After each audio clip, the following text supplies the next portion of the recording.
कहते हैं कि आदमी जहर से नहीं मरता और टेंशन से मर जाता है। बहुत पुराने समय की बात है। एक बार एक राजा राज्य का भ्रमण कर रहा था। हाथी की सवारी थी। हाथी ताकत के नशे में चूर था। हाथी ने ध्यान नहीं दिया और हाथी की सूंड से एक मस्त मोला फकीर का कटोरा गिर गया। फकीर को बड़ा गुस्सा आया। उसने कहा रुक मैं बताता हूँ, और हाथी का पूंछ पकड़ लिया।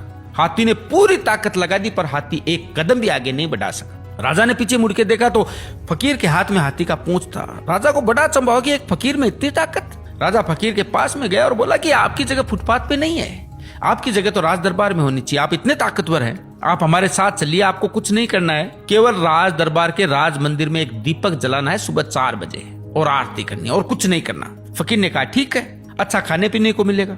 थोड़े दिन बीते कि एक दूसरे राज्य का राजा से मिलने आया। राजा ने रोब जमाने के लिए बोल दिया कि हमारे राज्य की सेना और प्रजा की तो बहुत दूर की बात है, हमारे राज्य के तो फकीर भी इतने ताकतवर हैं कि एक बार तो हाथी को पकड़ ले तो हाथी भी एक कदम नहीं बढ़ा सकता। राजा ने कहा भाई हमें तो दिखाओ तब माने। राजा ने कहा ठीक है। राजा ने फकीर को बुलाया और कहा बात का सवाल है, ध्यान रखना, आज अपनी ताकत दिखाओ। फकीर ने कहा ठीक है, हाथी को बुलाओ।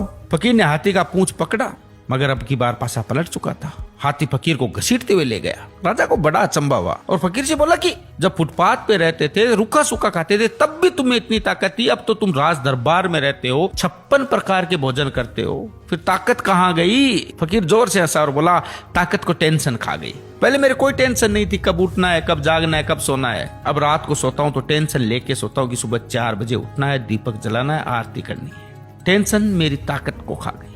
यही हालत आज के समय की है। हम सोते हैं तो हजारों टेंशन लेके सोते हैं जो हजारों बीमारियों को न्योता देती है, जबकि हमें पता है कि टेंशन करने से कुछ नहीं होगा, वही होगा जो भगवान को मंजूर होगा। फिर टेंशन करने का क्या फायदा? आनंद से जिए, मजे करें। जय सिया राम।